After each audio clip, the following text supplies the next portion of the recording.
Praise lord. ప్రభు నామములో మీ అందరికీ శుభములు తెలియపరుస్తున్నాం. ఎలా ఉన్నారండి? బాగున్నారా?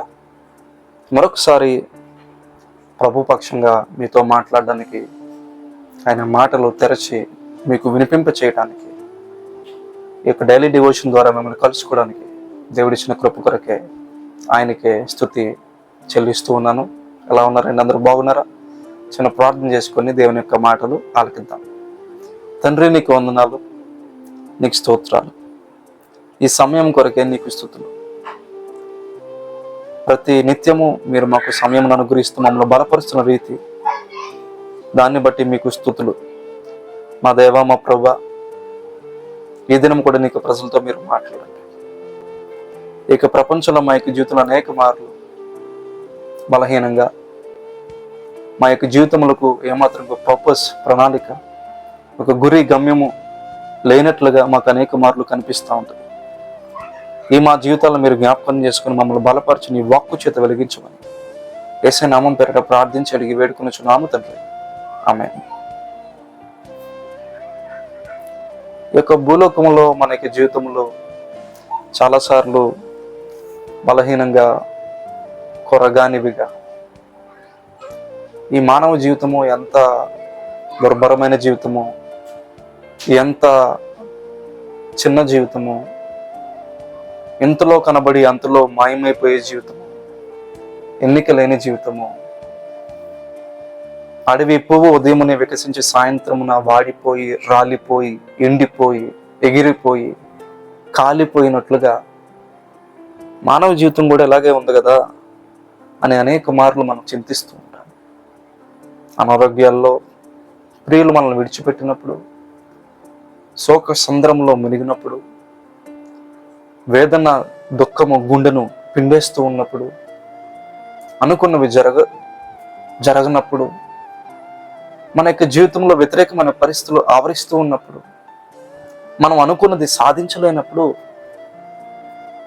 మనము పొందుకోలేనప్పుడు ఈ జీవితము చాలా నిరాశగా మారిపోతుంది, దుఃఖంగా మారిపోతుంది, చేదుగా మారిపోతుంది, బిటర్ ఆ యొక్క ఎక్స్పీరియన్స్లోకి వెళ్ళిపోతాం. అయితే దేవుని వాక్యము, నీ వాక్యము వెల్లడి అగుట తోడన వెలుగు కలుగునని దేవుని మాట ఓరచునే దేవుని యొక్క వాక్యంలో రాయబడలేదు. మన సందేహాలు, మన అనుమానాలు, మన అవిశ్వాసము, మన కొరత, మన వేదన, మన మనోదుఖము, మన హృదయంలో ఉన్న క్షోభ దేవునికి తెలుసు. అందుకే ఆయన తన వాక్యాన్ని స్థిరపరిచి ముద్రించి తన ప్రజలకు యుగములకు ఆయన నియమించి ఈ వాక్యాన్ని దేవుని ప్రజలకు బహుమానంగా ఇచ్చాడు. ఈ వాక్యము చదువుట ద్వారా, వినుట ద్వారా విశ్వాసము, నిరీక్షణ, ఆదరణ, జీవము మనం పొందుకోగలం. నీ వాక్యమే నాకు నెమ్మదిచ్చింది, నా బాధలో అదే నాకు నెమ్మదిచ్చిందన్న మాట నిజముగా వాస్తవం. ఈరోజు నీ పరిస్థితి ఏదో, మన యొక్క స్థితిగతి ఏదో, దాన్ని బట్టి మనం అదే పరిస్థితిలో ఉండిపోక దేవుని వాక్యాన్ని బట్టి ధైర్యం తెచ్చుకోవాల్సిన వారమే మనం ఉన్నాం. 2 కొరింథీ 5వ అధ్యాయంలో ఒక మాట రాయబడుతూ ఉంది. భూమి మీద మన గుడారమైన ఈ నివాసము శిథిలమైపోయినను చేతి పని కాక దేవుని చేత కట్టబడినదియో నిత్యమైనదియోనైన నివాసము పరలోకమందు మనకు ఉన్నదని ఎరుగుదము. ఈ భూమి మీద ఉన్న గుడారమట శిథిలమైపోతుందట. పరలోకపు గుడారమట, ఇంగ్లీష్లో అయితే ద బిల్డింగ్ ఫ్రమ్ గాడ్, పరలోకపు నివాసం ఏదైతే ఉందో అది శిథిలమైపోయేది కాదు.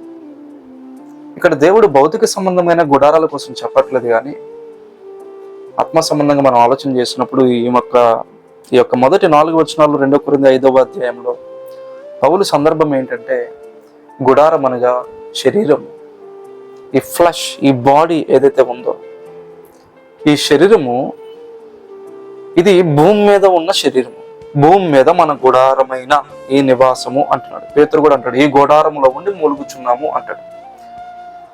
సో ఈ శరీరంలో ఉండి మనము మూలుగుతూ ఉన్నాం, ఈ శరీరంలో ఉండి ఈ లోకంలో జీవిస్తున్నాం. ఈ శరీరంలో ఉండడం ఏంటి? మనమే ఈ శరీరం కదా అని అనుకోవద్దు. మనము ఆత్మీయ ఉన్నాం. ఇక వ్యక్తి ఈ శరీరంలో జీవిస్తున్నాడు ఈ యొక్క లోకంలో భూమి మీద జీవించినంత కాలం ఒక దినము నీ శరీరాన్ని విడిచిపెట్టాలి. అందుకే మనం చూసినప్పుడు ఎవరైనా చనిపోయినప్పుడు చనిపోయారు అంటాం. చనిపోయారు, చచ్చిపోయారు అనగా అర్థం ఏంటంటే చనిపోయింది శరీరము, వెళ్ళిపోయింది ఆత్మ. సో ఈ శరీరము ఎటువంటిదంటే భూమి మీద మన గుడారమైన ఈ నివాసము శిథిలమైపోద్ది. ఇది ఉండేది కాదు. మన ఆరోగ్యాన్ని ఎంత కాపాడుకున్నప్పటికీ ఇది అక్షర సత్యము.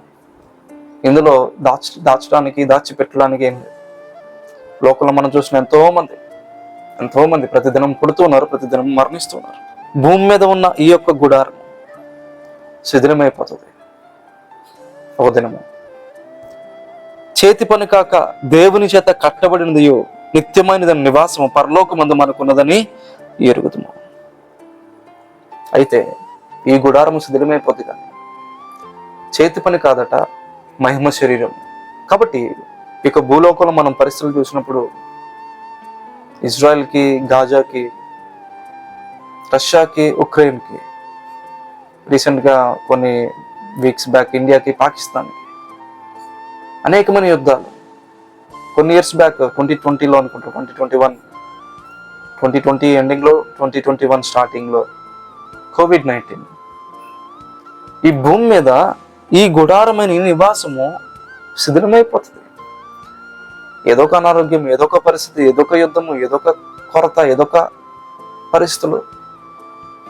అయితే దేవుడు ఒక మాట చెప్తున్నాడు పౌలు చేత, దేవుని చేత కట్టబడి నిత్యమైంది నివాసం పరలోకమందు మనకున్నదని ఎరుగుదుము. పౌలట ఈ గుడారంలో, ఈ శరీరం అనే గుడారంలో ఉండడానికి ఇష్టపడట్లేదట. మహిమ శరీరం అనే ఒక గొప్ప ఆ యొక్క బిల్డింగ్లో, అది బిల్డింగ్ లాంటిది. ఈ శరీరం చూస్తే గుడారం లాంటిది. పాత నిబంధనలో మనం చూస్తే అరణ్యంలో వారందరూ కూడా దేవుని యొక్క మందిరము గుడారంలో ఉంది. కానీ తర్వాత సొలొమోను గొప్ప ఆలయాన్ని కట్టాడు. మహిమ శరీరము గొప్ప ఆలయము, సొలొమోను కట్టిన గొప్ప ఆలయాన్ని పోలుంది. ఈ దేహము, మృతమైన ఈ దేహము, ఇది ఎలా ఉందంటే గుడారమును పోలి ఉంది. అందుకే పౌలు అంటాడు, అదే 2 కొరింథీ 5:3-4 ఈ గుడారంలో ఉన్న మనము భారము మోసుకుని మూలుగుచున్నాము. ఇది తీసివేయబడవలనని కాదు గాని మర్త్యమైనది జీవము చేత మృంగివేయబడినట్లు ఆ నివాసమును దీనిపైన ధరించుకుని గోరుచున్నాము. దీని నిమిత్తము మనల్ని సిద్ధపరిచిన వాడు దేవుడే, మరియు ఆయన తన ఆత్మను సంచ కరువును మనకు అనుగ్రహించి ఉన్నాడు. ఈ దేహము ఎప్పుడు శాశ్వతం కాదు, కానీ మనలో అట దేవుని ఆత్మ ఉంది. ఎప్పుడైతే ఒక వ్యక్తి రక్షించబడి మారు మనసు పొంది పాపాలు ఒప్పుకుంటాడో అతనిలోనికి దేవుని ఆత్మ ప్రవేశిస్తాడు. ఈ ఆత్మ మనకు ఎందుకు ఇవ్వబడింది అంటే ఒక సంచ కరువుగా, అంటే అర్థం ఏంటంటే ఒక హామీగా, ఒక పూచీగా దేవుడు మనకి ఇచ్చాడు ఇక దేవుని ఆత్మను. ఇది మనలో ఎప్పుడైతే ప్రవేశించిందో దాని అర్థం ఏంటంటే గ్యారంటీ.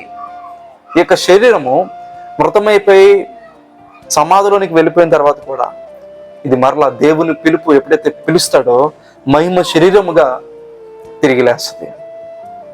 సో ఇది మనం చూసినప్పుడు సైంటిఫికల్గా లేకపోతే లోకపరంగా మనుషుల దృష్టికి మీరు చూసినప్పుడు వేరేతరంగా కనిపించచ్చు, కానీ దేవునికి సమస్తము సాధ్యం. ఎందుకంటే ఆయన శూన్యంలోనే సృష్టిని చేశాడు. నేల మట్ల నుండి నరుని నిర్మించాడు. నాసికారంధ్రంలో జీవవాయు వదగా నరుడు జీవాత్మయుడు.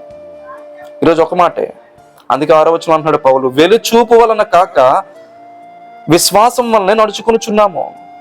We are walking not by sight but by faith. వెలుచూపు వలన కాదు, లోకల మనుషుల మాట వల్ల కాదు, లేకపోతే మన సొంత మైండ్ ఆలోచన వల్ల కాదు. మనం నడుస్తుంది యొక్క క్రైస్తవ భక్తి ప్రయాణం వెలుచూపు వల్ల కాదు, కానీ ఒక నిత్యమైన లోకం ఉంది, నిత్యమైన దేవుడు ఉన్నాడు అనే యొక్క విశ్వాసంతో మనం నడుస్తున్నాం. అయితే మన యొక్క జీవితంలో ఏది ఎప్పుడు జరగాలో, ఏది ఎప్పుడు ప్రారంభించబడాలో, ఏది ఎప్పుడు ముగించబడాలో మన చేతిలో లేదు. జీవమరణములు ఆయన వశములో. అయితే ఒక మాట, మనం జీవించినంతకాలం ఒక పని మనం చేయగలం. జీవిస్తే దేవా నేను నీ కోసం జీవిస్తా. ఒకవేళ నా యొక్క జీవితంలో దినంలోనే అయిపోయా నీకు రాజ్యంలోనికి వచ్చేస్తాను.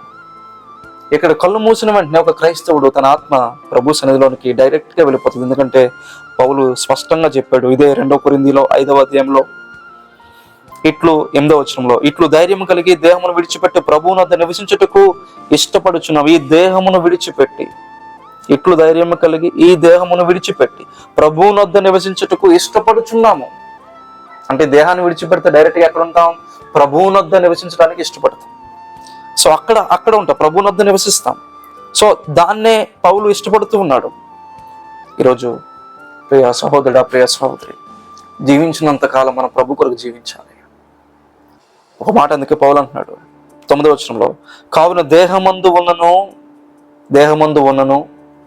దేహమును విడచినను ఆయనకు ఇష్టలమే ఉండవలనని మిగుల అపేక్షించుచున్నాము. Whether we are at home or away, we make it our aim to please him. దేహమందు ఉన్నావా? దేవుని కొరకు జీవించు, దేవుని కొరకు చేయి, కార్యాలు చేయి, దేవుని కొరకు నడు, దేవుని కొరకు ఇవ్వు, దేవునికి సమయాన్ని, తలాంతులు, దేవుని మహిమ కొరకు జీవించు, దేవుని యొక్క ఆత్మచేత నింపబడి అనేకులు నడిపించు, ప్రభు సన్నిధికి అనేకులకు సువార్తను ప్రకటించు. దేహమందు ఉన్న దేహమును విడిచిన ఆయనకి ఇష్టమే ఉండవాలని మిగులు అపేక్షించుచున్నాము. కాబట్టి ప్రియ సహోదరుడా, ఈ లోకయాత్ర ఏమవుతుందో, నా జీవితం ఏమవుతుందో, నా బిడ్డల భవిష్యత్తు ఏమవుతుందో, నా జీవితం ఏమవుతుందో, నా కుటుంబం ఏమవుతుందో, ఇవో నాకు ప్రియులైన వారు ఏమవుతారో అని చెప్పి నీ యొక్క పరిస్థితులను బట్టి బెంగపడి విచారపడకు. మన చేతిలో ఏది లేదు. దేవుడు నియమించిన ప్రకారం సమస్తం జరుగుతుంది. అయితే ఒకటి మాత్రం స్పష్టం, ఏంటి అంటే మనకి జీవితంలో మన పోరాట పరిస్థితులు, మన ప్రతి పరిస్థితుల్లో దేవుడు మనతో కూడా ఉన్నాడు. ఈ యొక్క దినము దేవుడు మనకిస్తున్న వాగ్దానము ఏంటి అంటే, కీర్తనలు 37వ అధ్యాయము 25వ వచనం, నేను చిన్నవాడిని ఉంటని ఇప్పుడు ముసలివాడిని అన్నా. ఒకప్పుడు చిన్నవారిగా ఉన్నాం, ఇప్పుడు ముసలివారిగా ఉన్నాం. ఆయనను నీతిమంతులు విడువబడుట గాని వారి సంతానం భిక్షమెత్తుట గాని నేను చూచి ఉండలేదు. 26వ వచనం, దినమెల్లా వారు దయాళురై అప్పు ఇచ్చుచుందురు, వారి సంతానపు వారు ఆశీర్వదింపబడుదురు.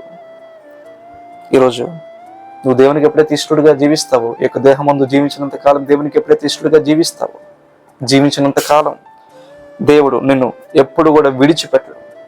నీతిమంతుల యొక్క సంతానము భిక్షమెత్తుట గాని నేను చూచి ఉండలేదు, నీతిమంతులు విడవబడుట గాని నేను చూచి ఉండలేదు. ఎప్పుడైతే దేవునికి ఇష్టలుగా జీవిస్తామో ఎప్పుడు కూడా మనల్ని విడిచిపెట్టడు. నేను నిన్ను విడువను ఎన్నడు ఎడబాయన దేవుని యొక్క వాక్యం సెలవిస్తా ఉంది. భిక్షమెత్తుట చూచి ఉండలేదు. వారు దయాళురై దినమెల్లా మనం చూస్తున్నాం అప్పు ఇచ్చుచుందరు, వారి సంతానపు వారు ఆశీర్వదింపబడుతారు. ఈరోజు ఒక తీర్మానం చేసుకున్నామా, దేవనాయక జీవితంలో ఈ యొక్క రాకడ చివరి దినంలో, మనం రాకడ చివరి దినాల్లో ఉన్నాం. ఎప్పుడు ప్రభు వస్తాడో తెలియదు, లేకపోతే ఎప్పుడు ప్రభు మనల్ని పిలుస్తాడో మనకు తెలియదు. ఉన్నప్పుడు మన జీవితాల్లో చక్కబెట్టుకుంటూ ఈ దేహంలో దేవుని నామని, ప్రభు నామని మహింపరుస్తూ, ఈ దేహమును దేవుని కొరకు ప్రతిష్ఠ చేసుకుంటూ, పరిశుద్ధపరచుకుంటూ, దేవుని కొరకు ముందుకు సాగుతూ ఈ యొక్క లోకంలో మనం ముందుకు వెళ్ళవలసిన వారమే. ప్రభు రాక కొరకు సిద్ధపడవలసిన వారమే, అనేకులను సిద్ధపరచవలసిన వారమే. అటు కృప దేవుడు మనందరికీ దయచేయను గాక. ఈ వాగ్దానం దేవుడు మన జీవితంలో నెరవేర్చును గాక.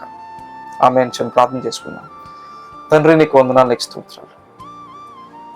మరొకసారి నీకు కృపను బట్టి మాట్లాడడానికి నీ ప్రజలతో మీరు ఇచ్చిన సమయం కొరకే నీ స్తోత్రాలు.